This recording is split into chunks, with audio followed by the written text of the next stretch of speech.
Bien, alors ce soir nous allons aborder l'étude des béatitudes et la prochaine fois, donc c'est-à-dire en septembre, nous étudierons le sermon sur la montagne. Les béatitudes, donc, on les trouve dans deux textes. On a une première version dans Matthieu et on a une version un petit peu différente en Luc. Et on aura l'occasion justement aussi d'en reparler. Donc Matthieu 5.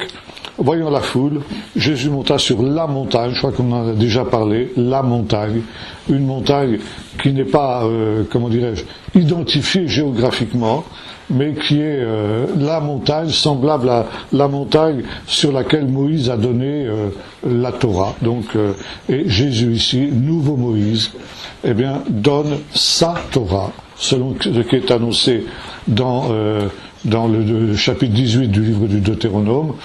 Quand le roi s'assiera sur son trône royal, le roi c'est le Messie, il donnera une Mishneh Torah, c'est-à-dire une deuxième Torah.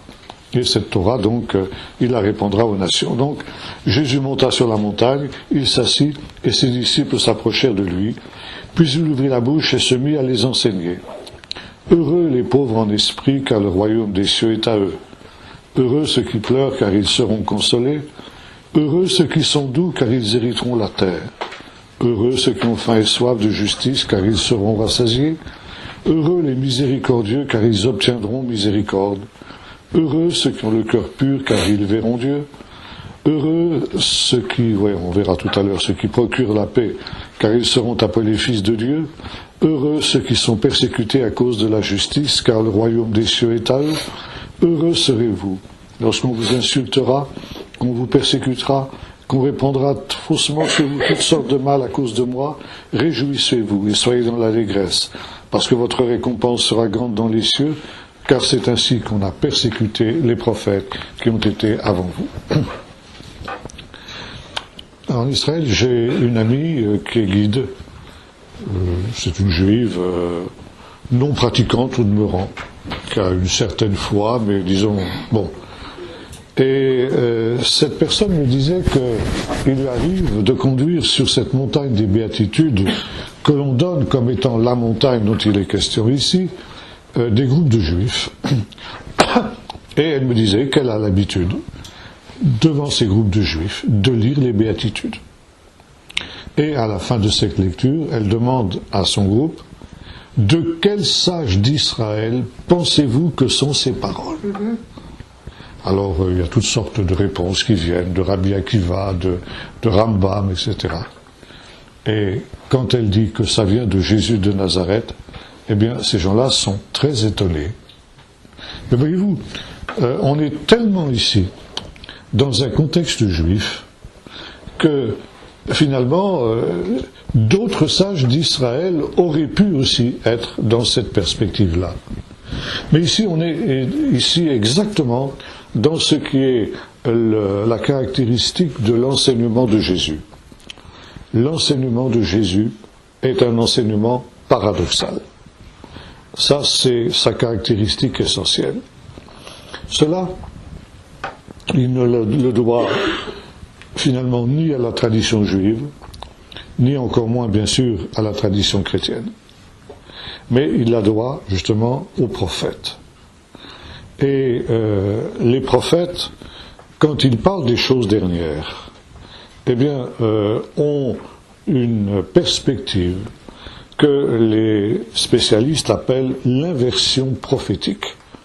Cette inversion prophétique, on en trouve son expression dans une parole très connue de Jésus, qui est devenue proverbiale même en dehors du christianisme: les premiers seront les derniers et les derniers seront les premiers. Ça veut dire que quand viendra le royaume de Dieu au dernier jour, le sort de chacun sera bouleversé. Les grands seront abaissés et les petits seront élevés. Ça, c'est la caractéristique essentielle de la venue du royaume de Dieu au dernier jour. Et ce thème-là, tous les prophètes l'ont repris. Vous trouvez ça, évidemment, dans de très nombreux textes aussi du Nouveau Testament. Pourquoi? Parce qu'effectivement, avec la venue de Jésus, on est dans les choses dernières, on est dans les temps de la fin. Donc on est dans ce temps de l'inversion prophétique. Il y a aussi cette inversion prophétique, on la trouve dans la tradition juive aussi d'une certaine manière, dans le rituel de Pâques. La Pâque, donc juive, a obéi à un cérémonial très précis, notamment à l'époque de Jésus. Vous connaissez tous, j'en suis persuadé, le tableau de Léonard de Vinci sur la Seine, où on voit Jésus donc assis au milieu de ses disciples, vêtu d'ailleurs avec les vêtements de l'époque, ce qui est assez amusant, et puis donc ses disciples à sa droite et à sa gauche. On peut apprécier le tableau sur le plan artistique, mais sur le plan historique, il est complètement à côté de la plaque. Pourquoi ? Parce que à cette époque-là, on ne prenait pas la Pâque assis, mais on la prenait couchée, comme c'était la coutume parmi les Romains, parmi l'élite de la société romaine. Et dans la vie quotidienne, le sens de la hiérarchie était très important dans la tradition juive. Et en temps normal, on mangeait bien sûr assis, cette fois-ci. Le père de famille présidait le repas. À sa droite se trouvait l'aîné des enfants, à sa gauche la mère de famille, et tous les autres enfants par rang d'âge, jusqu'au dernier, qui occupait la dernière place. Ça veut dire que le dernier en âge était le moins important. Et voilà que, pour le repas de Pâques, toute cette tradition est bouleversée. Celui qui occupe la place d'honneur, à la droite du Père, ce que l'on appelle dans le sein du Père, pourquoi ? Parce que on était accoudé sur le coude gauche de cette manière allongée, et par conséquent, celui qui était à la place d'honneur tournait le dos à celui qui présidait, et quand il avait besoin de lui parler, il devait donc se baisser et il rencontrait la poitrine de celui-là. Ce qui vous explique un certain nombre de détails de l'Évangile qui nous parlent notamment du fait que Jean, qui était le plus jeune des disciples, et par conséquent qui, nous allons voir dans un instant, occupait la place du dernier, eh bien, était couché sur le sein de Jésus, nous est-il dit, à cause justement de cette particularité. Autre expression aussi que surtout nos frères gitans me posent souvent, c'est le chapitre 17 de l'évangile de Luc, où il est question du sein d'Abraham. Vous vous souvenez de cette parabole du mauvais riche et de Lazare, donc le mauvais riche qui avait banqueté toute sa vie, qui avait eu ce que finalement le monde d'alors pouvait lui procurer de mieux, tandis que le pauvre Lazare, lui, se contentait des miettes qui tombaient de la table du riche. Et il nous a dit que donc ils meurent l'un comme l'autre. Et le riche, qui se trouve dans un lieu de tourment, lève les yeux, voit Abraham, et nous est-il dit, Lazare dans son sein. Alors on me demande souvent, c'est quoi le sein d'Abraham ? Alors voilà la réponse, elle est très simple. Ça veut dire que là, déjà, se tient dans le ciel une anticipation du banquet eschatologique qui aura lieu au dernier jour. Et ici se répercute cette loi que nous avons évoquée tout à l'heure de l'inversion prophétique. Les premiers seront les derniers et les derniers seront les premiers. Le riche, qui a été le premier au banquet de ce monde, il se retrouve à la dernière place. Et Lazare, qui a été le dernier au banquet de ce monde, il occupe la place d'honneur, à la droite d'Abraham, qui préside le banquet eschatologique. Ça veut dire que, là aussi, le sort de chacun est complètement bouleversé. Et pour revenir justement à cette cérémonie de Pâques que j'évoquais tout à l'heure, celui qui se trouve à la droite du Père, dans le sein du Père, et par conséquent à la place d'honneur, c'est le plus petit des enfants, le plus jeune. Et là, l'ordre est inversé. Ensuite, ce sont les plus petits qui sont assis aux places subalternes, et c'est le plus grand qui est à la dernière place. Et donc, le soir de Pâques, bien sûr, où Jésus a pris la dernière scène avec ses disciples, celui qui jouait le rôle de l'enfant, du plus jeune des enfants, c'était le plus jeune des disciples, et le plus jeune des disciples, c'était Jean. Quant à celui qui était à la dernière place, c'était qui ? Pierre. Pourquoi ? Comment le savons-nous ? Plus âgé. Parce que c'est le dernier auquel Jésus a lavé les pieds. Vous vous souvenez, dans l'histoire du lavement des pieds, il est le dernier auquel Jésus a lavé les pieds. Ça veut dire qu'il était à la dernière place. Et pourquoi justement ce principe le soir de Pâques ? Parce que Pâques, dans la tradition juive, est par excellence la fête eschatologique messianique. Et il y a cette idée, jusqu'aujourd'hui dans le judaïsme, que le Messie sera révélé et manifesté à Pâques. Et c'est la raison pour laquelle on est censé ne pas dormir du tout pendant la nuit de Pâques, y compris les enfants d'ailleurs.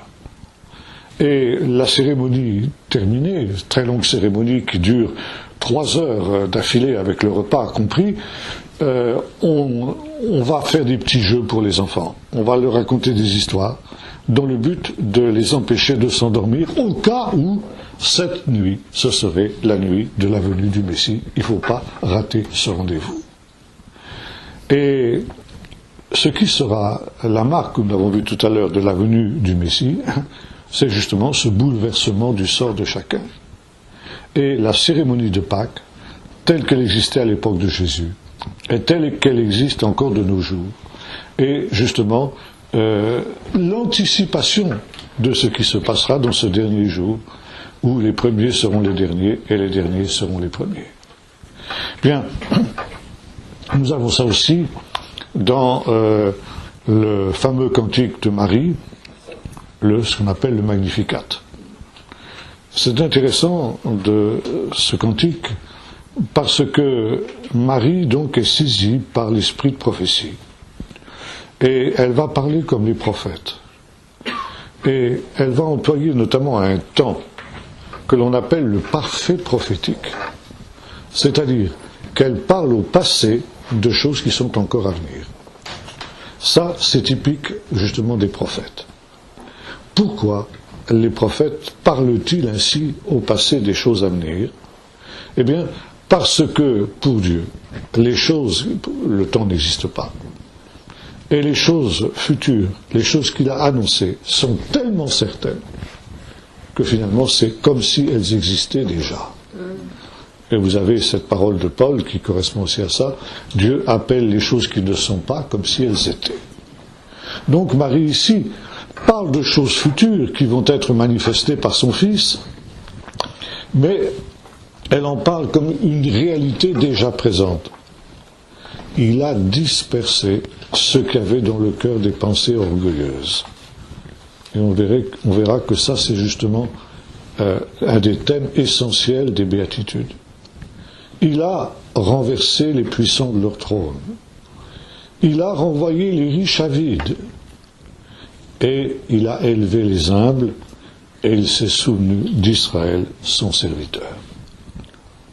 Voyez-vous, Marie prophétise ce que seront les temps messianiques, et elle évoque aussi cette fameuse inversion prophétique que l'on rencontre chez les prophètes déjà de l'Écriture. Comme je le disais tout à l'heure, il y a 2 versions un peu différentes des béatitudes. Celle que nous avons lue dans le chapitre 5 de l'évangile de Matthieu, et une version un peu différente dans l'évangile de Luc au chapitre 6. Et là, Luc, aux béatitudes, qui diffèrent un peu, par exemple on verra tout à l'heure que Matthieu parle de pauvres en esprit, et Luc parle de pauvres tout court. Bon, on verra tout à l'heure pourquoi. Luc ajoute aux béatitudes de Jésus ce que l'on pourrait appeler des malédictions. C'est-à-dire, heureux vous qui êtes pauvres, et là, Luc ajoute, maintenant. Ça veut dire dans ce qu'on appelle en hébreu, Aolamazé, ce monde-ci. Parce que quand le royaume de Dieu viendra, eh bien, vous serez enrichis. Mais malheur à vous, qui êtes riches maintenant, parce que quand le royaume de Dieu sera venu, vous serez dépouillés de vos biens. Heureux, vous qui pleurez maintenant, parce que quand le royaume de Dieu sera venu, vous serez consolés. Mais malheureux, vous qui riez maintenant, parce que quand le royaume de Dieu sera venu, vous vous lamenterez. Et ça continue comme ça. Voyez-vous, Luc a gardé plus que Matthieu ce caractère paradoxal des béatitudes entre le maintenant de ce royaume-ci, qui est le royaume de Satan, et puis le demain du royaume de Dieu, où tout sera changé et tout sera bouleversé. Et ça va être un des grands thèmes de la prédication de Jésus. Il faut choisir son camp.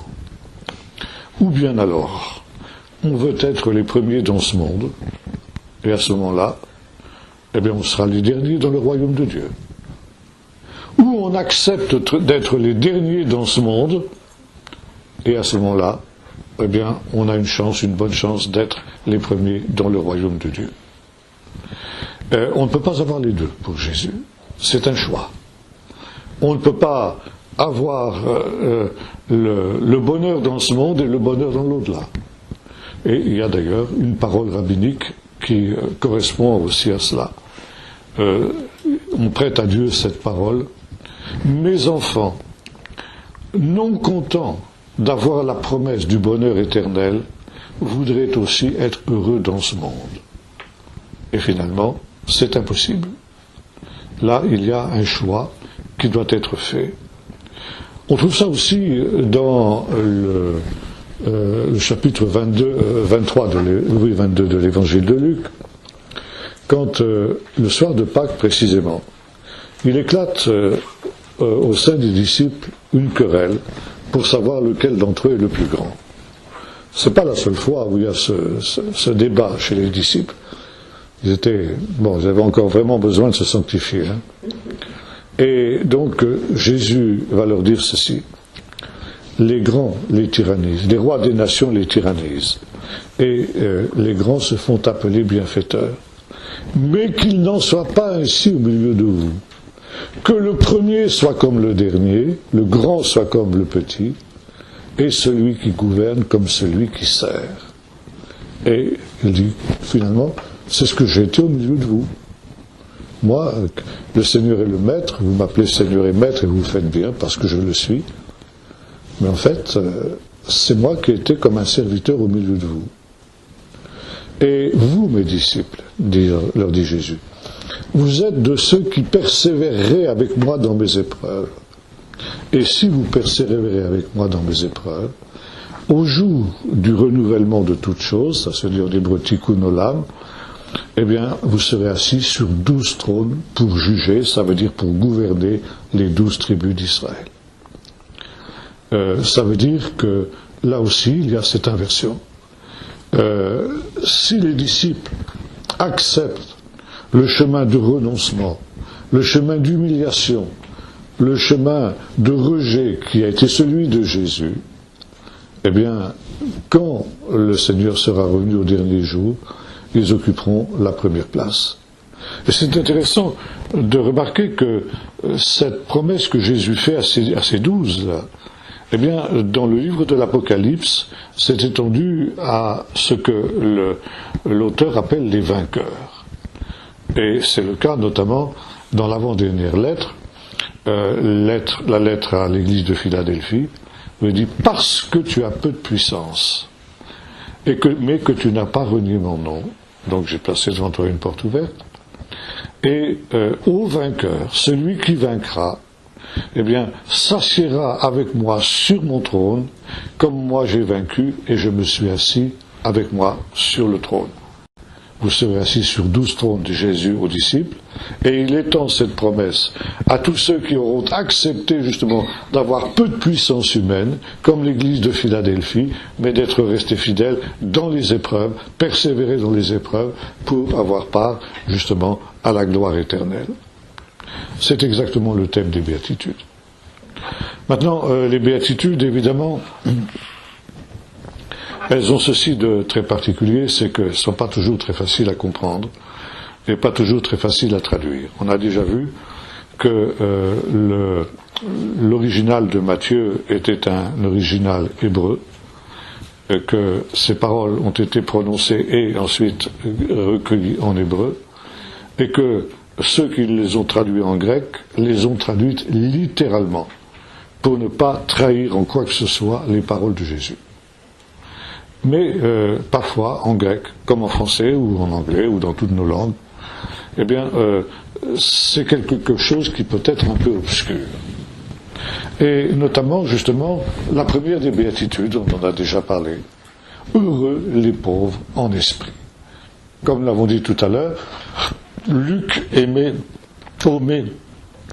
ce deuxième terme, il parle des pauvres tout simplement, heureux les pauvres. Mais Matthieu ajoute pauvres en esprit. Qu'est-ce que ça veut dire? Des générations de commentateurs, de traducteurs se sont cassés les dents sur cette expression. Alors on a à peu près maintenant écarté l'idée que c'était des gens qui étaient un peu simplés. C'est pas du tout ce que ça veut dire, bien sûr. Et les versions modernes traduiront tantôt de la manière suivante ceux qui ont un esprit de pauvre, ceux qui se savent pauvres. Finalement, on est en plein brouillard. Il a fallu attendre 1947, la découverte des manuscrits de la mer Morte, des manuscrits de Qumran, pour que l'on puisse commencer à comprendre ce qu'était justement cette expression, ce que voulait dire cette expression « pauvres en esprit ». C'est une expression que l'on trouve dans ce qu'on appelle le rouleau des hymnes, et nous avons un texte qui nous dit, qui commente cette idée et qui emploie l'expression « annier rouard », ce qui correspond exactement, si on le traduit mot à mot, avec « pauvre en esprit ». Donc on sait que cette expression « pauvre en esprit », elle venait de l'hébreu de l'époque de Jésus. Le texte, dans son contexte, nous dit ceci: « Je te rends grâce de ce qu'à moi, qui suis annié rouard, pauvre en esprit, tu m'as fait la grâce de me révéler les secrets de ton royaume. » Et le texte continue, et voici ce qu'il nous dit. « Le Saint béni soit-il, c'est-à-dire Dieu, n'a manifesté sa présence ni aux orgueilleux, ni aux riches, ni aux hautains, mais aux humbles et aux petits, car c'est aux humbles qu'il révèle ses secrets. » Et donc ici, l'expression « annier rouard » prend son sens. Ça veut dire des gens qui sont sans prétention, qui connaissent leurs limites, qui n'ont absolument pas l'intention de franchir ces limites, et qui, conscients de ces limites, s'en remettent entièrement à la grâce de Dieu. Maintenant, il y a un autre texte qui prolonge celui-là, et qui nous dit ceci. Il commente le texte du livre des Nombres, où il nous est dit que Moïse, quand Dieu s'est révélé sur la montagne du Sinaï, est monté, vous vous souvenez, avec 70 anciens. Mais quand il est arrivé dans cet endroit où la montagne était couverte par la nuée, il a été le seul autorisé à entrer dans la nuée. Les 70 anciens sont restés en dehors de la nuée. Et Moïse est le seul qui a pénétré. Comme on dit, la nuée, c'est la Shrina, c'est la présence de Dieu, c'est le Saint-Esprit, c'est la gloire, c'est tout ça. C'est la manifestation de Dieu lui-même. Une espèce de, une théophanie, une sorte d'hypostase divine, si vous voulez, que la nuée. Et le texte de Qumran pose la question, pourquoi Moïse est-il le seul qui ait été autorisé à entrer dans la présence de Dieu? Et la réponse est la suivante: à cause de son humilité et de sa douceur, comme cela est écrit dans Nombre 12, verset 3, Moïse était le plus humble de tous les hommes. Parce qu'il n'y a pas eu un homme aussi humble que l'était Moïse, eh bien, il est le seul qui ait été autorisé à entrer dans la présence de Dieu, dans la gloire de Dieu.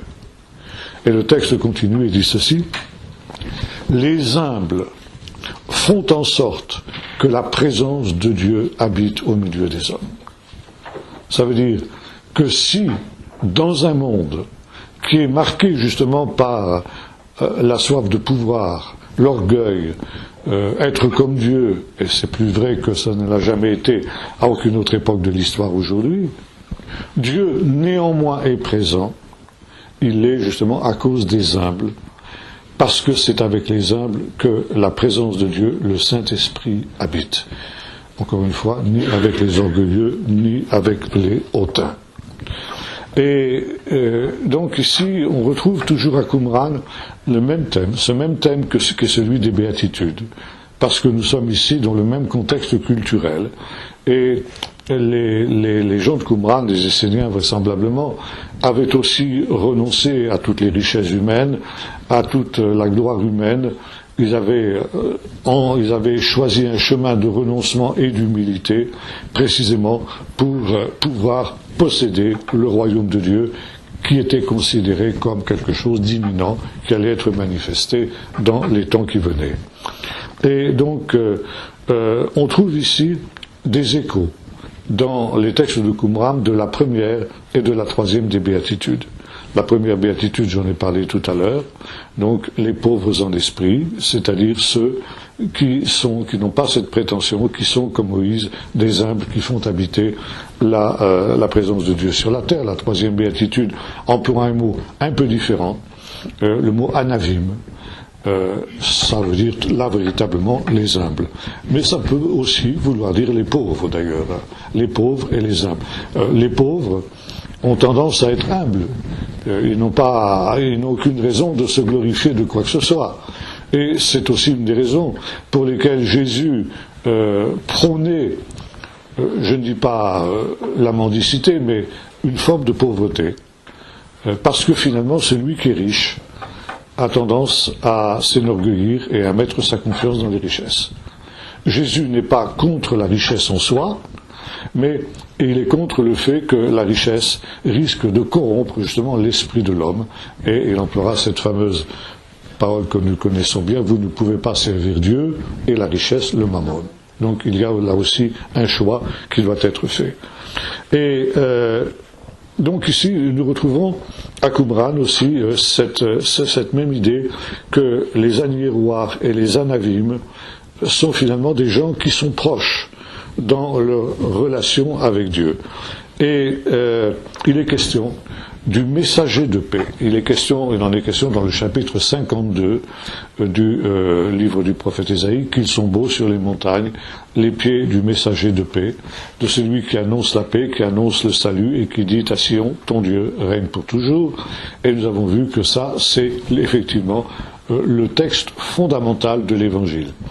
Une bonne nouvelle, ça se dit en grec évangélion, donc le messager de bonne nouvelle, le messager de l'Évangile, c'est donc Jésus, le Messie, et donc qui annonce, dit le texte de Qumran, le Messie quand il viendra, annoncera aux pauvres, aux anavim, des compassions.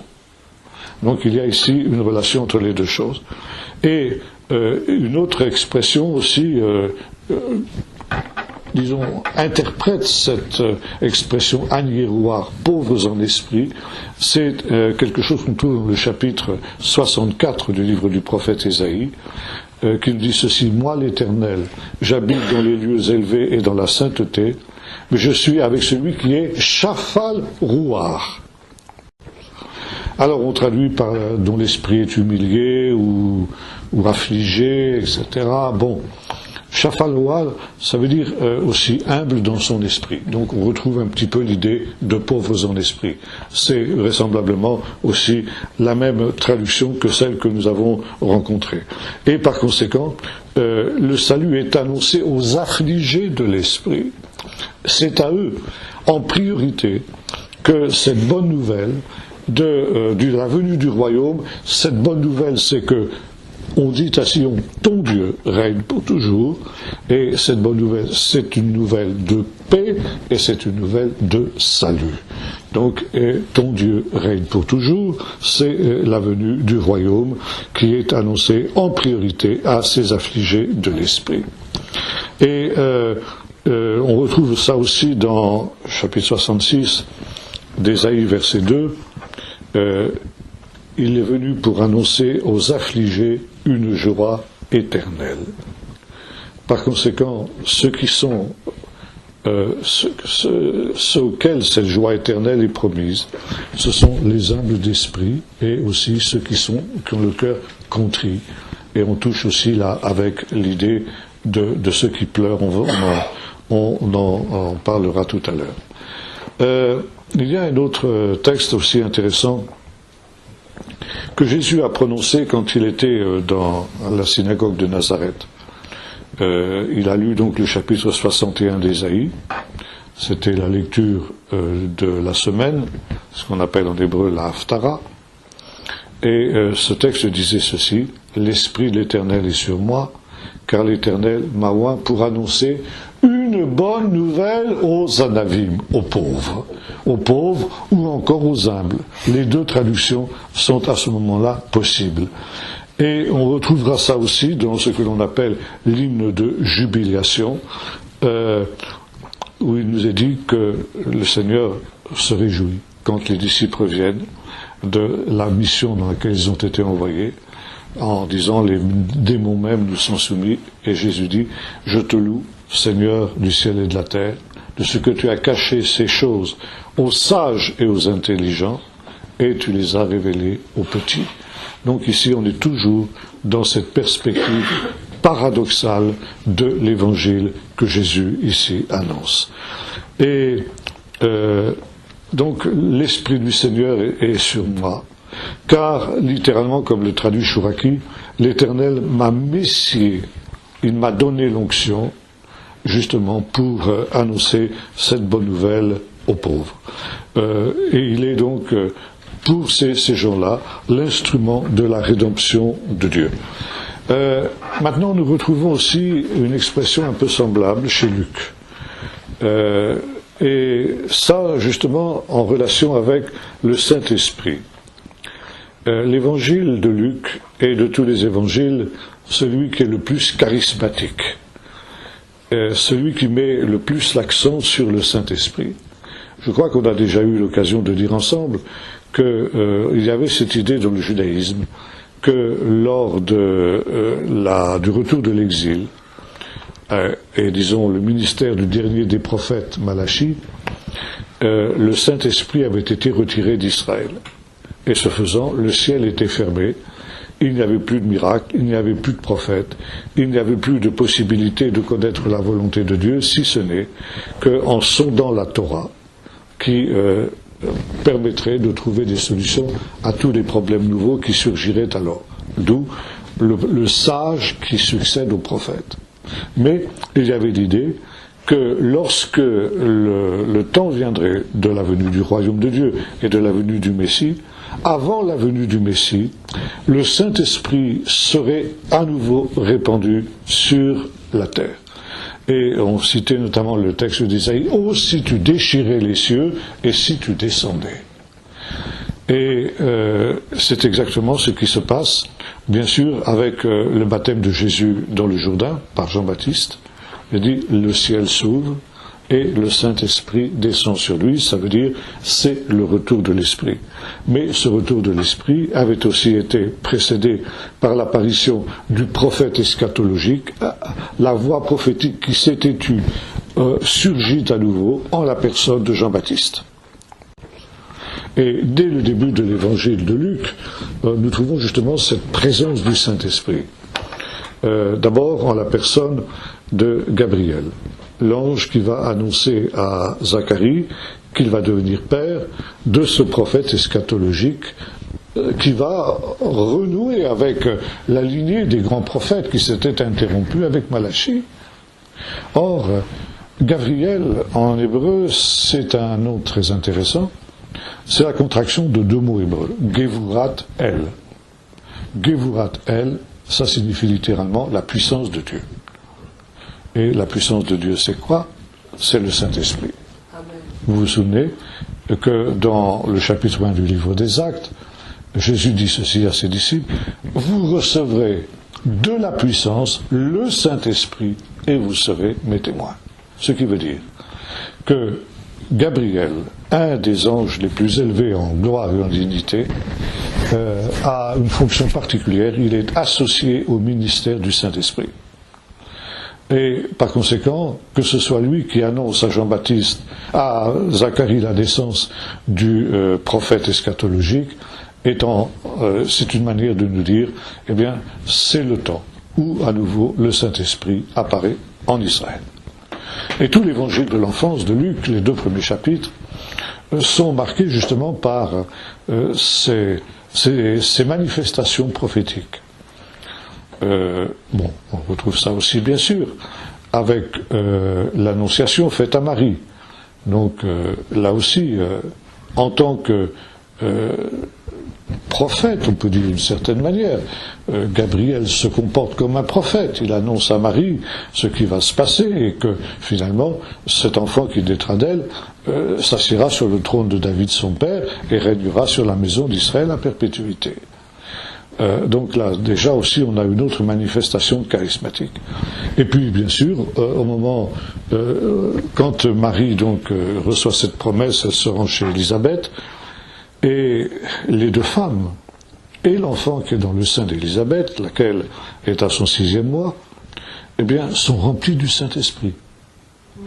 Et donc, il y a le Magnificat que j'ai évoqué tout à l'heure, mais aussi le fait que, rempli du Saint-Esprit, comme l'ange Gabriel l'avait annoncé à son père, l'enfant danse de joie dans le sein de sa mère. Entre parenthèses, c'est intéressant, parce que ça nous montre que l'existence d'un être humain commence avant sa naissance. Et que tous ceux qui prônent l'avortement, etc., feraient bien de relire ce texte. Bon, on trouve ensuite la naissance de Jean-Baptiste, et là donc Zacharie est rempli du Saint-Esprit et va chanter ce que l'on appelle le Bénédictus. Quand Jésus est présenté au temple, des prophètes l'accueillent, le vieux Siméon et la vieille prophétesse Hannah, qui donc aussi manifeste le fait que le Saint-Esprit est véritablement revenu en Israël. Et le Saint-Esprit, la venue du Saint-Esprit était en relation directe avec la venue du royaume. Et on trouve ça aussi, bien sûr, dans l'annonce qui est faite aux bergers dans l'évangile de Noël, où il y a une expression qui a longtemps été mal comprise. Donc les anges chantent, paix sur la terre, et envers les hommes de bonne volonté. C'est ce qu'on a souvent longtemps traduit. Bon, les hommes ne sont pas de bonne volonté. Aucun d'entre nous n'est de bonne volonté. Nous sommes tous des pécheurs. Et cette traduction, elle d'ailleurs été à peu près abandonnée maintenant dans la plupart des versions modernes, notamment justement depuis que l'on a découvert les textes de Qumran que j'évoquais il y a un instant. Et là, il est question, une expression hébraïque, Anshe Ratson. Ça veut dire littéralement les hommes de ta volonté. Et évidemment, c'est ce qui a donné à Luc l'idée d'interpréter comme ça en grec. On a exactement la même expression, qui n'est pas compréhensible parce que c'est un hébraïsme. Mais les hommes de ta volonté, ça veut dire tout simplement les hommes qui sont l'objet de la bonne volonté de Dieu. C'est pas les hommes qui ont de la bonne volonté vis-à-vis de Dieu, comme on l'avait compris pendant des siècles, mais c'est l'inverse. C'est Dieu qui a de la bonne volonté vis-à-vis de certains hommes, pas de tous, mais de certains hommes. Desquels, eh bien justement, ceux qui ont cet esprit de pauvre, ceux qui ont cet esprit d'humilité, et qui étaient en priorité les bergers. Bergers, disons, profession maudite, profession méprisée, donc qui étaient aussi les derniers, et ce sont les premiers auxquels la bonne nouvelle de la naissance du Messie va être révélée. Et le rouleau de la guerre appelle ces Anshe Ratson, les hommes de la volonté de Dieu, littéralement, les pauvres de la rédemption. Ça veut dire la rédemption, elle est destinée essentiellement et premièrement à ces pauvres-là.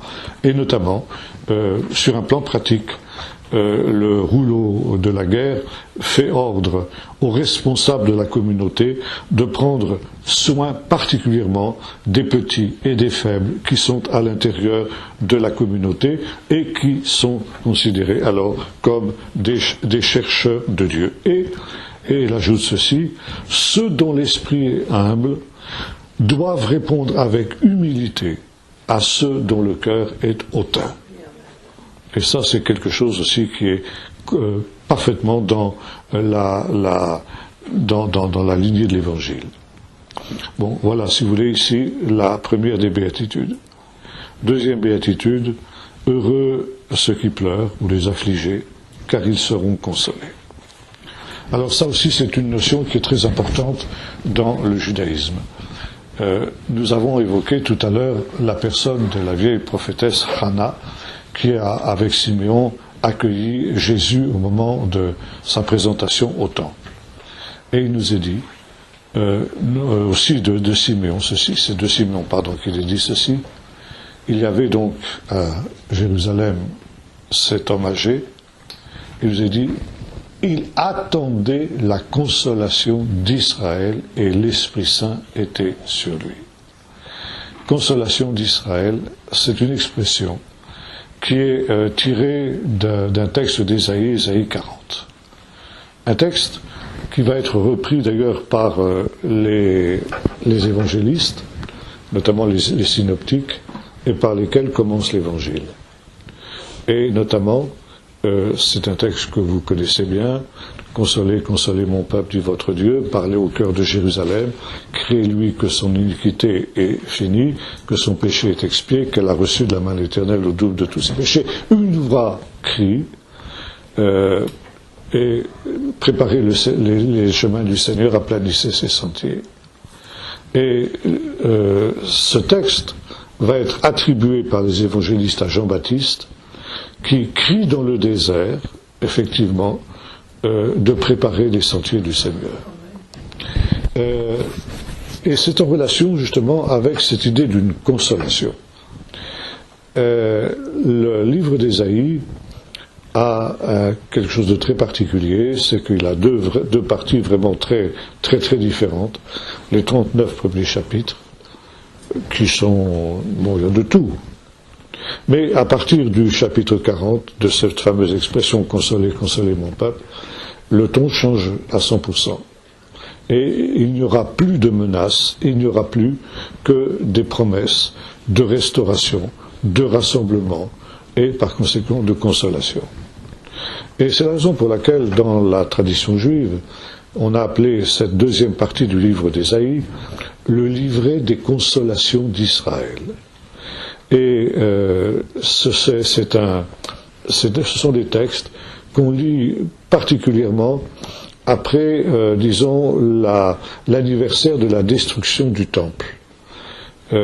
Tous les ans, disons le 9e jour du mois d'Av, jour où le temple a été détruit, donc on lit le premier chapitre d'Ésaïe, que l'on appelle justement Shabbat Shachor, ça veut dire le Shabbat noir.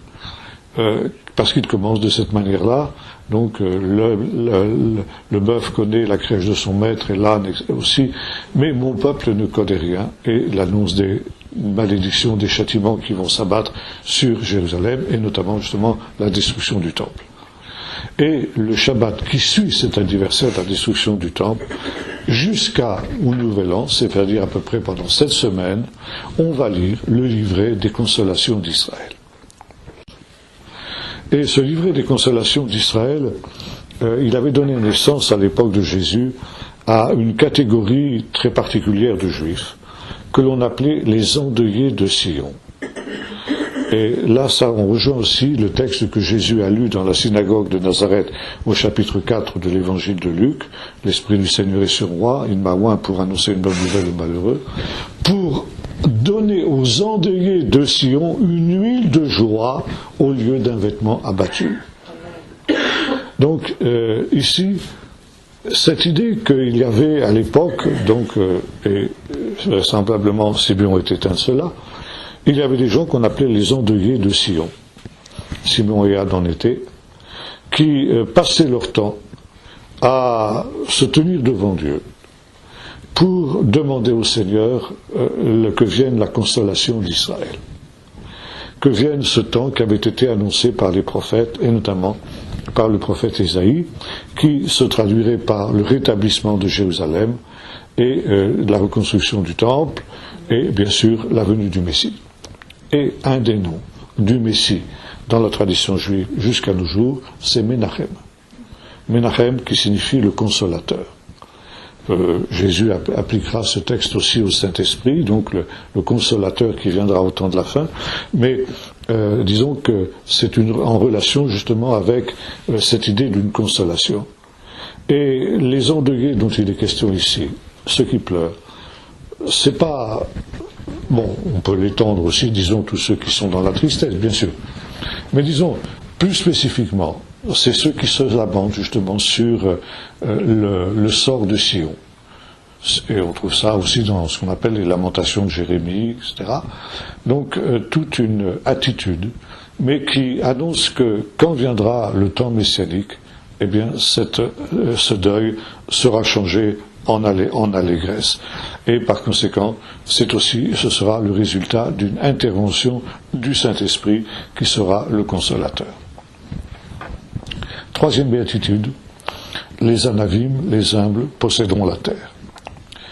Cette parole, c'est une citation exacte du psaume 37, où on trouve cette expression à 3 reprises, verset 3, et dans d'autres textes aussi, mais les humbles posséderont la terre.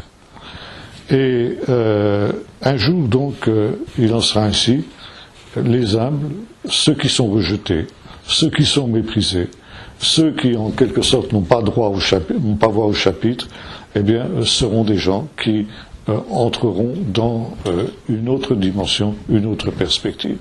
Et là, évidemment, dans cette troisième béatitude, les anavim sont à rapprocher des agnelloirs de la première béatitude dont nous avons parlé. Or, là aussi, nous avons à Qumran un pécheur, c'est-à-dire une explication, une interprétation du psaume 37. Et, bien sûr, ce texte, les humbles posséderont la terre, est mentionné. Et le pécheur nous dit ceci, de quelle terre s'agit-il? Quelle terre posséderont justement ces humbles? La terre à venir, verset 11 du psaume 37, car il est écrit, leur paix sera grande. Et nous retrouvons aussi ce verset cité dans un écrit judéo-chrétien du début du IIe siècle, qu'on appelle la Didaché des 12 apôtres, c'est-à-dire l'enseignement des 12 apôtres aux nations, en latin cette fois-ci, et donc il est question, les humbles posséderont terram sanctam, c'est-à-dire la terre sainte. Pas n'importe quelle terre, c'est pas la terre d'une manière générale, mais la terre sainte, c'est-à-dire effectivement le pays d'Israël. Ça veut dire que ceux-là domineront le pays d'Israël et notamment le temple. C'est intéressant de noter qu'on a une parabole aussi dans la fin de l'évangile de Matthieu qui correspond exactement à ça, c'est la fameuse parabole des vignerons, des mauvais vignerons. Vous la connaissez tous. Et il y a une interprétation traditionnelle qu'on trouve dans le monde chrétien, et qui n'est pas juste, qui nous dit ceci, les mauvais vignerons, c'est le peuple d'Israël. Le peuple d'Israël, on doit cette interprétation à Eusèbe de Césarée, un des pères de l'Église du IVe siècle. Donc le peuple d'Israël a rejeté les prophètes, donc les premiers envoyés du maître de la vigne, et finalement il a tué le fils le Fils qui sera donc le Messie. Résultat, que se passera-t-il au temps de la fin? Le maître de la maison, le père de la vigne, fera périr misérablement ces misérables, et il donnera la vigne à une nation qui en rapportera du fruit. Interprétation des pères de l'Église, la nation qui en portera du fruit, c'est l'Église des païens, tandis qu'Israël sera rejeté, Israël sera mis à part, et l'interprétation de cette parabole est une des bases de ce qu'on appelle la théologie de la substitution. Ça veut dire l'Église remplace Israël, l'Église, sous-entendu bien évidemment, l'Église des païens. Or, cette interprétation, elle est intenable quand on replace la parabole dans son contexte. Pourquoi? D'abord, l'interprétation classique ne se pose pas la question de savoir ce qu'est la vigne. Or, dans toute la littérature juive et dans toute la littérature prophétique, la vigne, c'est Israël. Et par conséquent, ici, je renvoie par exemple au chapitre 5 d'Ésaïe, mon bien-aimé avait une vigne sur un coteau fertile, et c'est dit expressément à la fin de la parabole que la vigne en question, c'est la vigne qu'il chérissait, c'est le peuple d'Israël. Donc ici, il est évident que pour Jésus, la vigne dont il est question n'est autre qu'Israël. Qui sont alors à ce moment-là les mauvais vignerons? Eh bien, ceux qui sont les leaders spirituels du peuple, essentiellement les grands prêtres, qui se sont toujours heurtés aux prophètes. Dans la littérature prophétique, vous voyez qu'il y a toujours un conflit entre les prêtres et les prophètes. Les prêtres sont les garants de l'institution, de la tradition, les prophètes sont les garants de l'événement. Et par conséquent, il y a toujours conflit entre ces deux catégories. Et on retrouve ça, bien sûr, aussi dans le Nouveau Testament. Jésus, en tant que prophète, va se heurter aussi aux grands prêtres. Et finalement, les grands prêtres, bon, ça, il y a toute une littérature là-dessus qui montre à quel point, à l'époque, les grands prêtres d'Israël étaient totalement corrompus. Donc, ça correspond exactement à ce que l'on sait. Et finalement, Jésus dit, eh bien voilà, il annonce aussi que c'est eux qui vont le tuer. C'est eux qui vont donc tuer le Fils. Et c'est ce qui va se passer. C'est pas le peuple d'Israël dans son ensemble qui a rejeté Jésus et qui a crucifié Jésus. C'est bel et bien une petite coterie, une petite clique qui était celle justement des grands prêtres proches des Romains. Et donc, Jésus dit ceci, le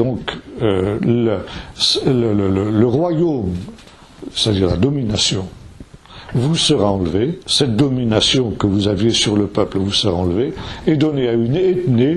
Alors c'est pas forcément une nation en grec, ethnie, ça veut dire une communauté qui en rendra du fruit. Et ensuite il cite le psaume 118, la pierre rejetée est devenue la principale de langue. En général, Jésus cite, ou les évangélistes citent cette parole en relation avec Jésus lui-même, Jésus est la pierre rejetée, mais dans le contexte là, ce n'est pas ça. Ça veut dire, la pierre rejetée, ça va être justement cette ethnie qui va remplacer les grands prêtres et qui vont devenir les leaders spirituels du peuple d'Israël à la place des grands prêtres quand le royaume de Dieu sera venu. Et quelles sont cette ethnie? Nous l'avons vu tout à l'heure. Nous avons parlé dans Luc 22 de la parole de Jésus aux 12. Au renouvellement de toutes choses, vous serez assis sur 12 trônes pour juger les 12 tribus d'Israël. Et finalement, l'ethnie dont il est question ici, ce sont ceux auxquels sont adressées les béatitudes. Les humbles, les derniers, qui, au temps de la fin, eh bien, posséderont le pouvoir qui était celui des grands prêtres, non seulement sur la terre d'Israël, mais également sur le temple. Sur le temple qui sera rétabli à cette période-là. On a un midrash rabbinique aussi du psaume 37, verset 8. Tout ton peuple sera composé de justes, ils posséderont la terre à jamais. Et quand on dit la terre à jamais, ça se dit les olam. Et olam, ça peut aussi signifier la vie éternelle. Ils posséderont la terre pour la vie éternelle. Et c'est la première fois dans la littérature juive qu'on trouve cette expression qui va revenir très souvent dans les évangiles, la vie éternelle. Proverbe 8, verset 1, commentaire, les sages d'Israël auront la gloire, leur nom sera scellé pour la vie éternelle. Et en même temps, vie éternelle, c'est en relation avec cette expression qu'on trouve encore aujourd'hui dans le judaïsme, Haolam Hazé, ce monde-ci, et Haolam Haba, le monde qui vient. Et le monde qui vient, donc, est associé à la vie éternelle et au royaume de Dieu. Ce sont des mots qui sont pratiquement synonymes. Et il est intéressant de noter que l'expression le royaume ne revient pas souvent dans les épîtres de Paul, parce que justement, cette notion du royaume, c'est une notion qui est essentiellement une notion juive. Or, Paul écrivait essentiellement pour des non-juifs. Parler de royaume à des non-juifs, ça aurait peut-être été difficilement compréhensible. Et donc, à la place, Paul emploie un synonyme, la vie éternelle. La vie éternelle, on trouve ça aussi chez Jean, donc, qui est aussi écrit pour des païens. Et donc ici, on a cette promesse de cette félicité éternelle qui a été promise aux élus. On trouve ça aussi dans un autre texte, les élus posséderont la terre, mais les méchants seront retranchés. Et par conséquent, l'esprit d'humilité est l'esprit qui doit animer tous ceux qui sont justement désireux de posséder justement cette terre à venir et qui, à ce moment-là, hériteront des promesses de Dieu et connaîtront un bonheur éternel. Voilà. Quatrième béatitude, ceux qui ont faim et soif de justice. Heureux ceux qui ont faim et soif de la justice, car ils seront rassasiés. Il a été très difficile au professeur Flusser, qui m'a appris toutes ces choses, de trouver des équivalents de ce texte dans la littérature juive. Il a cherché partout et finalement il n'a pas trouvé.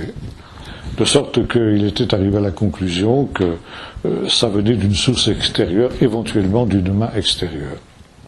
Jusqu'au jour où il s'est trouvé un jour de Kippour à la synagogue, parce que c'était un homme qui était un juif orthodoxe. Et le jour du Kippour, vous savez, c'est le jour d'humiliation, de repentance, etc. Et donc là, il me disait, moi j'étais à 100 lieues de penser aux béatitudes. Et machinalement, il y a un moment, j'ai pris sur une étagère dans la synagogue un vieux livre je l'ai ouvert un peu au hasard. Et là, je suis tombé sur un texte qui dit ceci. Aie pitié de Amcha ou Nachalatecha Reve Tzitkecha Utseme Tuvcha. Aie pitié de ton peuple, ton héritage, qui ont faim de ta justice et qui ont soif de ta bonté. Et il a dit, ben voilà, ça, j'ai ici mon origine de cette parole des béatitudes, qui ont faim de ta bonté. Et il y a un texte semblable qu'on trouve aussi à Qumran. Ce sont des gens qui savent. Alors, bonté et justice, ça a aussi différents sens. La justice, dans la conception juive et hébraïque, c'est aussi la miséricorde. Justice et miséricorde ne sont pas opposés du tout, mais se complètent. Quand Dieu fait grâce, quand Dieu fait miséricorde, quand Dieu pardonne, il est juste. Ce n'est pas un viol de la justice, mais c'est au contraire l'accomplissement de cette justice. C'est ce que le Seigneur attend. Et le texte auquel je fais allusion, qu'on appelle le Testament de Nephtali, nous dit quelque chose qui ressemble énormément, vous allez le voir, à nos béatitudes ici. Je vous le lis. Vous serez à Dieu dans ce jour-là. Il n'y aura plus qu'une seule langue. Il n'y aura plus d'esprit impur. Béliar, c'est-à-dire le diable, sera détruit par le feu. Les morts ressusciteront dans la joie. Les pauvres seront enrichis. Les affamés seront rassasiés. Les malades seront guéris. Les aigles de Jacob courront dans la joie. les aigles d'Israël seront dans l'allégresse, mais les pécheurs seront dans le deuil. C'est l'esprit des béatitudes, exactement. Et nous retrouvons les mêmes thèmes que ceux que nous rencontrons justement dans ces paroles de Jésus. Et c'est pourquoi mon ami, dont je vous parlais tout à l'heure, la guide, lit ces béatitudes parce qu'effectivement elles sont véritablement ancrées dans le terreau juif lui-même. Et finalement, il y a cette idée que le Saint-Esprit est celui qui redonne des forces nouvelles. Vous trouvez ça dans Ésaïe 40, verset 27, où il nous dit les adolescents et les jeunes gens se fatiguent et se lassent, mais ceux qui se confient en l'Éternel, ou ceux qui espèrent en l'Éternel, ou ceux qui s'attendent à l'Éternel, c'est des traductions possibles, renouvellent leurs forces, ils prennent leur envol comme des aigles, ils marchent et ne se fatiguent pas, ils courent et ils ne se lassent pas. Donc, le Saint-Esprit est véritablement cette force de Dieu, cette puissance de Dieu, Gvurat El, dont nous avons parlé tout à l'heure, qui est un des signes de la fin, un des signes eschatologiques qui nous montre que le royaume de Dieu est proche. Et voyez-vous, là, ce qui est intéressant, c'est que la terre, ils posséderont la terre, devient le royaume de Dieu dans à la fois un sens disons temporel et un sens spirituel. C'est le monde eschatologique, la terre eschatologique, le monde qui vient.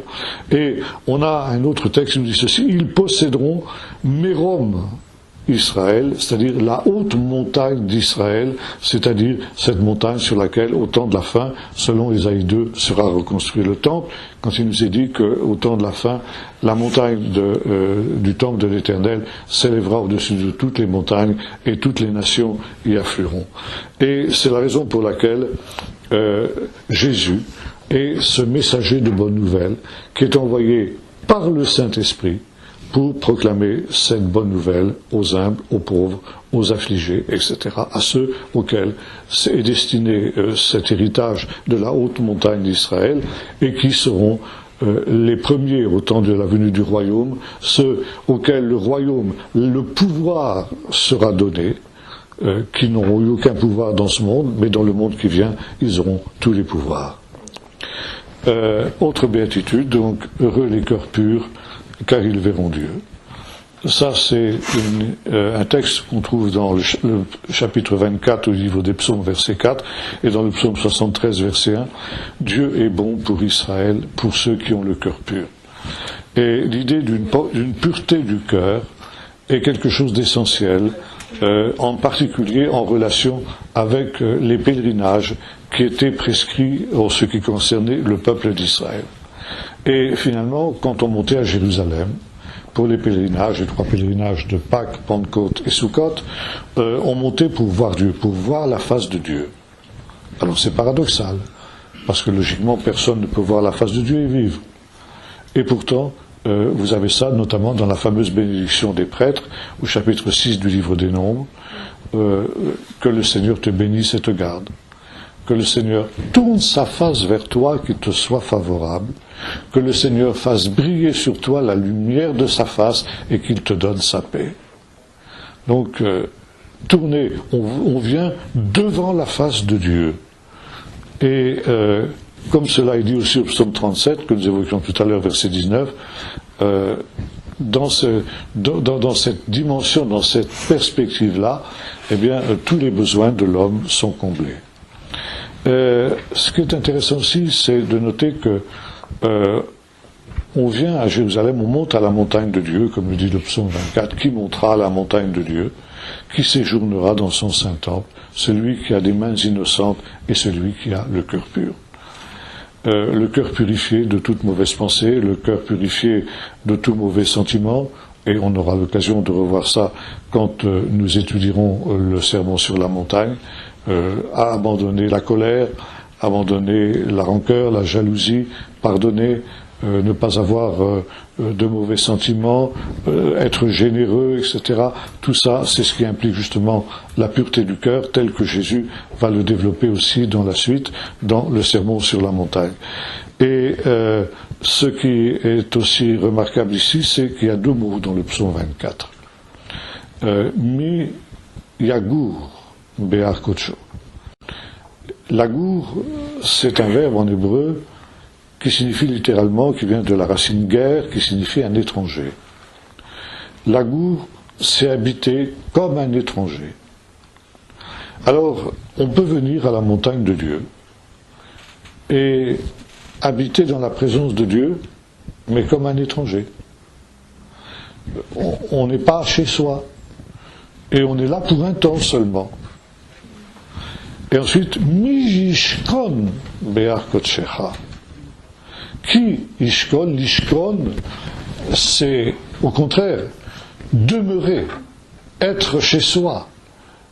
Il y a des gens qui sont des étrangers qui viennent temporairement, ponctuellement dans la présence de Dieu, et puis il y a ceux qui habitent continuellement dans la présence de Dieu, et qui évidemment sont ceux auxquels le Seigneur promet justement toutes les promesses que nous avons évoquées ici. Deux autres béatitudes. Alors, on traduit « Heureux les artisans de paix ». Alors, c'est pas tout à fait exact. Les artisans de paix, ceux qui procurent la paix, etc. En fait, c'est un texte qui est tiré du psaume 34, verset 15, oui, je dis bien. Quel est l'homme qui Chafetz Chaim, qui aime la vie, qui aime la prolonger, et pour voir le bonheur, pour avoir de longs jours? Chodev Shalom ve Chodfea, poursuit la paix et atteint-la, littéralement. Donc, poursuivre la paix, ce n'est pas des gens qui procurent la paix, qui sont des artisans de paix, mais qui ont soif de la paix, qui recherchent la paix et qui se tournent vers cette paix. Alors maintenant, Shalom, on traduit par paix, mais c'est beaucoup plus riche que ça. C'est beaucoup plus que la paix. C'est tous les bienfaits de Dieu. Ça vient de la racine Shalem, qui signifie la perfection. Donc la perfection de Dieu, la plénitude de la joie, du bonheur, bref, c'est aussi pratiquement un synonyme du royaume de Dieu. Quand le royaume de Dieu viendra, eh bien, la paix universelle, le shalom universel régnera. Et chercher le royaume de Dieu et sa justice et tout le reste vous sera donné par-dessus, ça correspond aussi justement à cette béatitude. Chercher le royaume de Dieu, et donc rechercher cette paix avant toute chose, c'est aussi quelque chose qu'on trouve dans le judaïsme.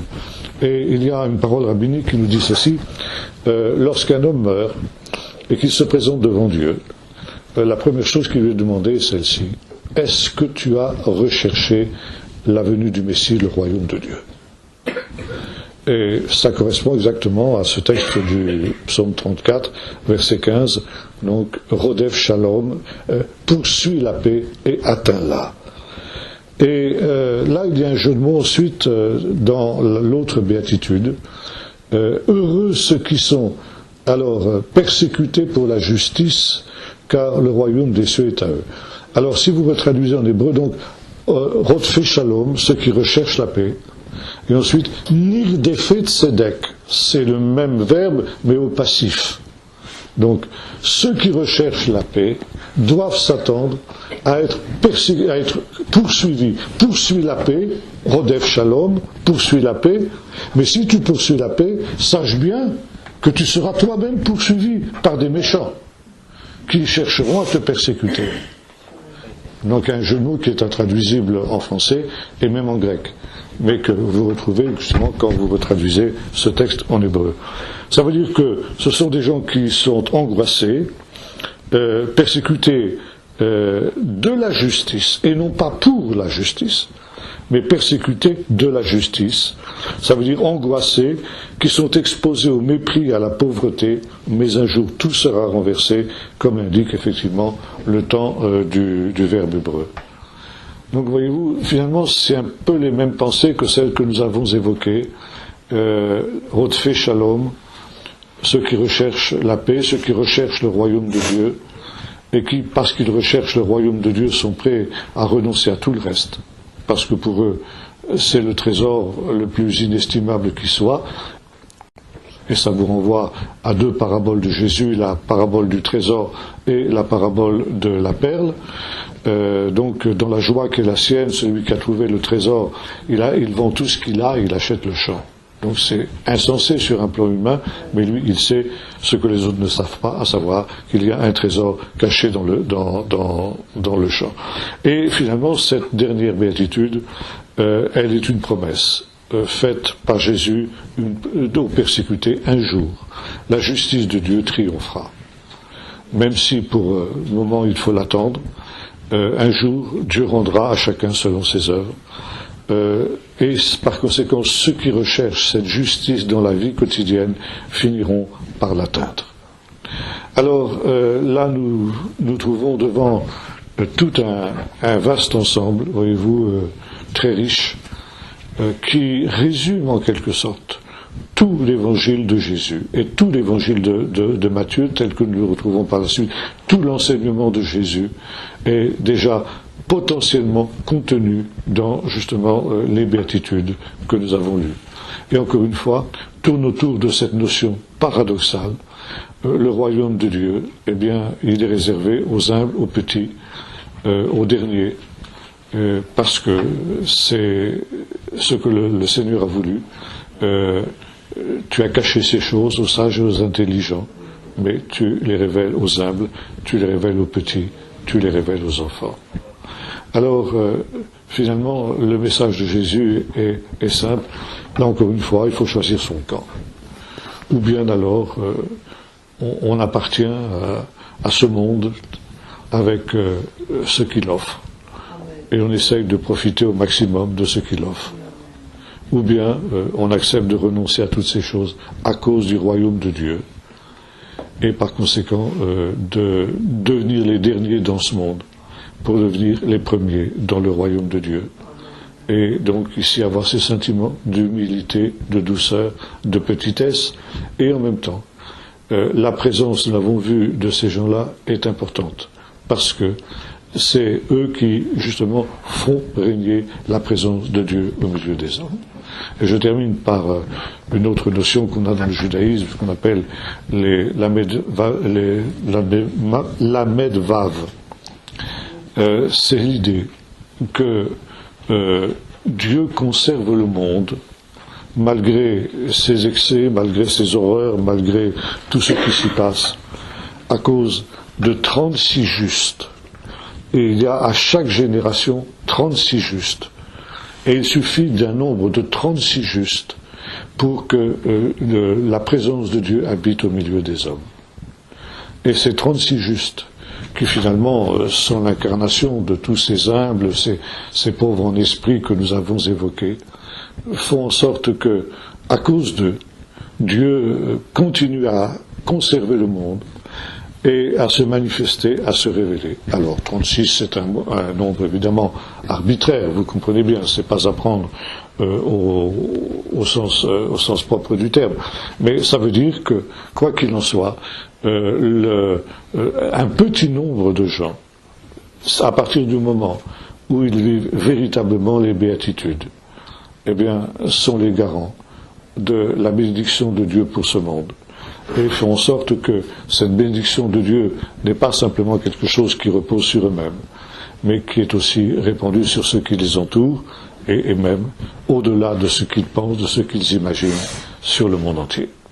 Voilà en gros, si vous voulez, ce qu'on peut dire des béatitudes ce soir. On va avoir un petit temps de questions, si vous voulez bien. Bonsoir, j'ai une toute petite question, une question un peu plus importante. La première, vous avez cité un texte, vous avez référencé au testament de Néhémie. Il me semblait que c'était plutôt cet écrit semi-essénien qui est le testament des 12 patriarches et le testament de Jésus en particulier. Est-ce que c'est le même? Alors, effectivement, ce qu'on appelle les testaments des 12 patriarches ne sont pas une littérature spécifiquement qumranienne, mais on le trouve aussi à Qumran. Ça avait été écrit dans d'autres cercles, mais on le retrouve à Qumran. Deuxième petite question, est-ce qu'on peut oser le rapprochement entre ceux à qui il est promis cette joie dans le monde qui vient, précisément parce qu'ils ne se contentent pas de ce que ce monde-ci a à offrir, avec la figure d'Isaac qui brille au futur, parce qu'il sait pertinemment aller dans cet état d'esprit. Finalement, on peut prendre l'image de beaucoup de justes dans la Bible qui ont eu cet esprit-là, l'esprit des béatitudes. Ouais. Et voyez-vous, l'esprit des béatitudes, finalement, il est en tête de l'évangile de Matthieu. Ça veut dire que Matthieu souligne l'importance de ce texte-là. Pour être un véritable disciple de Jésus, il faut avoir l'esprit des béatitudes. Et ma dernière question, ce que vous avez exposé, c'était très édifiant, les origines juives de ces différents personnages qui interviennent dans les béatitudes. Maintenant, d'où s'origine, d'où est-ce que l'on peut penser la notion même d'inversion prophétique, de transvaluation des valeurs? À partir de quand est-ce que ça émerge? Chez les prophètes, de manière générale, quand les prophètes parlent du jour de l'Éternel. Et est-ce cela qui permet de penser que finalement le juste périt pour les pécheurs? Ah non, ça je ne pense pas qu'on puisse aller jusque-là.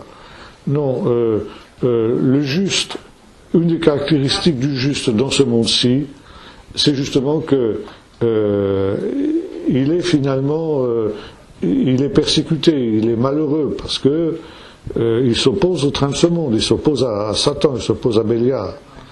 Et c'est une des choses les plus difficiles que le juste a à supporter, justement, ce rejet, ce mépris dont il est l'objet, alors que précisément il cherche non seulement à plaire à Dieu, mais aussi à aider ceux qui l'entourent. Et il est incompris, il est rejeté, etc. C'est quelque chose de difficile. Et les prophètes, justement, les psaumes aussi, on trouve ce thème dans les psaumes, on trouve ça chez Job, c'est de dire, eh bien, attendez, il faut attendre le temps où le royaume de Dieu sera manifesté. Exemple, psaume 73, Dieu est bon pour Israël, je citais tout à l'heure, mais mes pieds allaient glisser parce que je portais envie au bonheur des méchants. Rien ne les tourmente pendant leur vie, tandis que moi, qui lavais mes mains dans l'innocence, tous les jours je suis frappé, chaque matin mon châtiment est là. Alors je dis, je vais faire comme les méchants, jusqu'au moment où je suis entré dans les sanctuaires de Dieu, etc., et que j'ai pris garde à la fin des méchants. Vous trouvez ça chez Isaïe, la chute des tours au dernier jour, contre tout ce qui est élevé, tout ce qui est grand sera abaissé, etc. C'est un thème qu'on trouve chez tous les prophètes. Serge. Ouais, tu as parlé de quelqu'un tout à l'heure, et moi j'ai déjà lu pour les béatitudes dans Matthieu 5, Joachim, c'est carrément un autre sens. Hein. Dans quoi? Joachim. Sur quoi? Sur les béatitudes. Non, On dirait que c'est un autre sens. Non, il traduit heureux par en marche, Ashré. Bon, c'est sa manière de faire à lui. Ça peut vouloir dire ça, mais bon, moi je préfère garder quand même heureux. Parce qu'en marche, ça fait un peu Macron.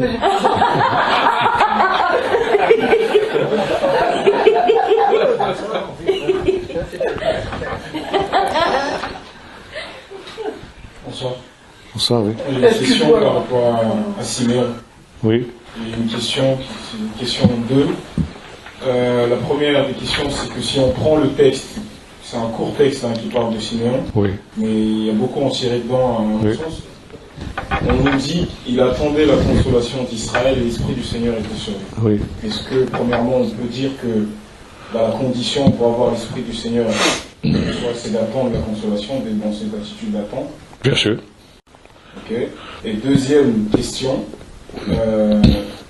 en quoi ça consiste concrètement d'attendre la consolation d'Israël? Est-ce qu'on a des témoignages justement de cette époque où il y avait des gens qui vivaient dans cette attente? Oui, tout à fait, c'est sûr. J'ai expliqué tout à l'heure. C'était des gens qui passaient l'essentiel de leur vie et de leur temps à prier pour, comme le disait Hannah, la rédemption de Jérusalem. On trouve ça, par exemple, aussi sur des pièces de monnaie de l'époque de Bar Korba, donc deuxième siècle, en 1, 2, 3, puisque ça n'a pas été au-delà, de la rédemption de Sion, Geulat Sion, on dit en hébreu.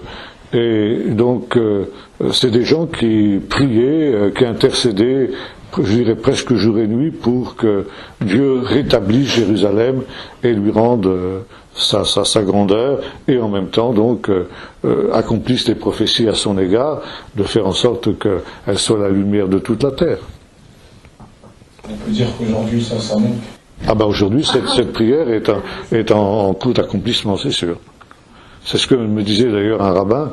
Et il me dit, vous voyez, on a prié des siècles et des siècles pour que cette promesse se réalise, et c'est seulement maintenant, il a fallu prier autant de temps pour que maintenant Dieu réalise cette promesse. Je voudrais savoir, quand on voit tous les événements qui se passent actuellement dans le monde entier, quand on voit qu'Israël est revenu dans son pays en 1947-48, et quand on voit que maintenant les Américains, le responsable des Américains veut ramener les ambassades à Jérusalem. À Jérusalem. Oui, j'ai un peu. Pour moi, et je voudrais savoir si vous partagez ça, j'ai l'impression que le retour de Christ est vraiment. Bien sûr. Oui, bien sûr. Bien sûr. Ça, c'est le grand signe, il n'y a pas de doute. Ah oui.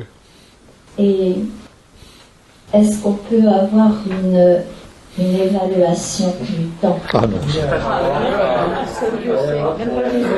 Tout ce qu'on peut vous dire, c'est que ça ne durera plus des siècles. Ça, c'est sûr. Maintenant, ça, c'est toujours la curiosité humaine, et Jésus a toujours refusé de répondre à ce type de questions, et il a ramené ce qui était pour lui l'essentiel. Soyez prêts en tout temps, puisque vous ne connaissez ni jour ni l'heure. Du coup, j'ai une question qui va dans ce sens-là. Quand on prend la prophétie de Gog et Magog, on voit que Gog attaque un peuple qui est en sécurité. Ouais. Est-ce que tout ce qui se passe actuellement, où Israël acquiert une certaine, je dirais pas sécurité, mais une certaine... Bon, la puissance, je pense qu'ils l'ont quand même depuis un moment, mais ils sont un peu plus à l'aise, on va dire, depuis que ces événements se passent. Est-ce qu'on peut dire que c'est un prélude avant l'attaque de Gog? Ça, c'est vrai, c'est une parole un peu étonnante que celle qu'on trouve dans cette prophétie. Et de fait, on peut quand même dire que non, on n'est pas dans ce contexte-là pour l'heure. Alors, est-ce qu'il doit encore y avoir des événements qui tout à l'heure, on me posait la question, justement, c'était pas ici, mais est-ce que finalement, quelqu'un me disait, ben c'était Jean-Claude dans la voiture, il me disait, est-ce que Trump n'est pas en train de retarder la venue du Messie, puisque toutes les nations doivent au temps de la fin se liguer contre Jérusalem. Mais je lui ai répondu, vous savez, il y a des choses des impondérables qu'on ne mesure pas sur le moment.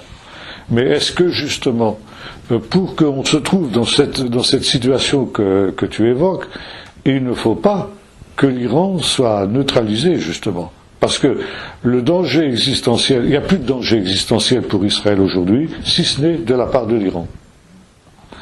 Et donc, si effectivement l'Iran était éliminé en tant que facteur, disons, de destruction possible d'Israël, alors effectivement, ça changerait la donne certainement. Surtout si maintenant il y a l'appui des États-Unis, etc. Israël pourrait effectivement à ce moment-là se sentir à l'aise. Alors il y a des choses qui doivent encore arriver. On peut pas savoir.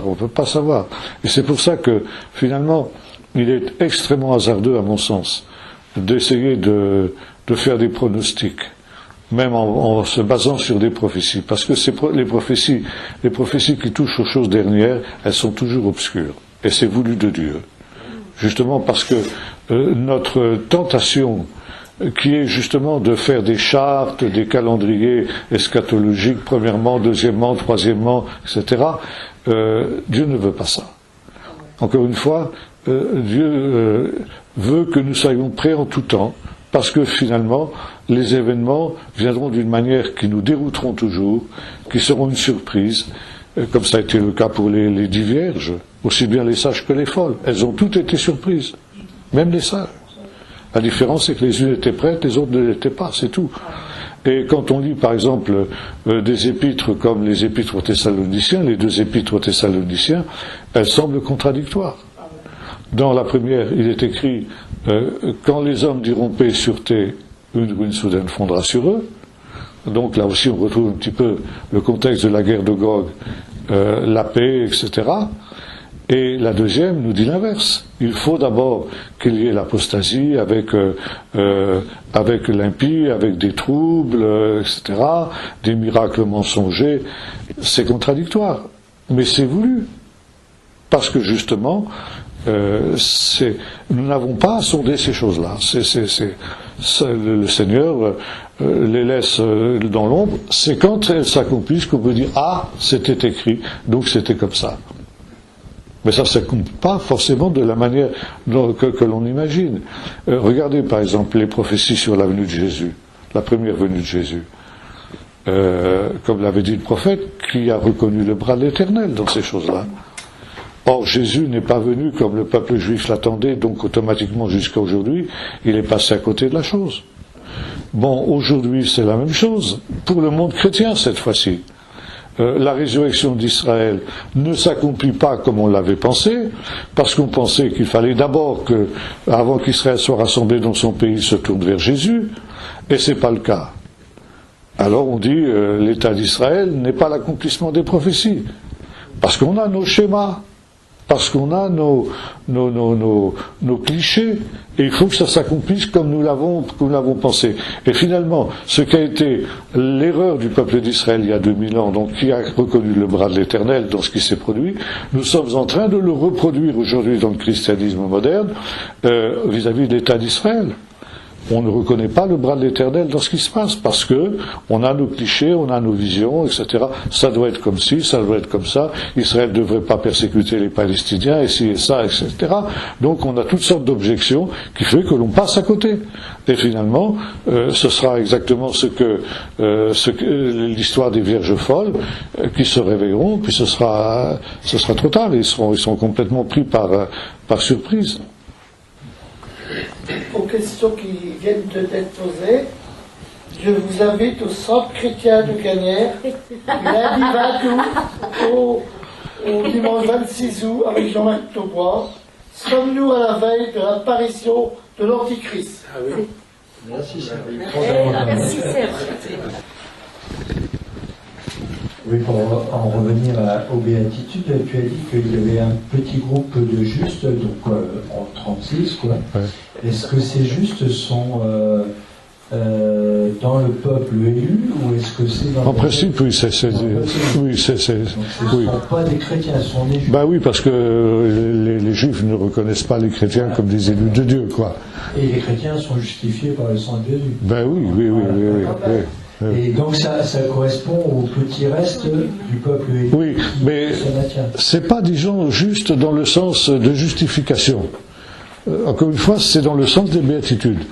C'est-à-dire des gens qui ont cette humilité, cette petitesse, comment dirais-je, cette modestie, qui fait que la présence de Dieu descend sur la terre à cause de ces gens-là, comme elle était descendue à cause de la présence de Moïse, qui était le plus humble de tous les hommes. Donc il y a un autre type de justice. Il y a plusieurs mots en hébreu d'ailleurs pour désigner justice. Bien, une ou deux questions encore, puis on va s'arrêter là. Oui, monsieur Taubois. Donc, par rapport à Matthieu 5 des Béatitudes, cette question que j'aurais, j'ai eu l'impression simplement de le lire comme ça. Est-ce que Jésus, quand il fait ce sermon-là, est-ce qu'il s'adresse à des catégories de personnes ou c'est simplement à la même personne? Il s'adresse à la foule. Voyons la foule, Jésus, donc c'est la foule du peuple d'Israël. Et vous voyez, c'est pareil. Quand Jésus dira, par exemple, vous êtes le sel de la terre et la lumière du monde, on aura l'occasion d'y revenir. Nous, on dit ça pour nous, on prend ça pour nous. Mais Jésus s'adressait au peuple d'Israël, parce que c'était la vocation du peuple d'Israël, d'être la lumière des nations. Vous avez ça dans Ésaïe 49 en particulier. Alors je ne dis pas qu'ensuite on ne peut pas le prendre aussi pour nous, bien sûr.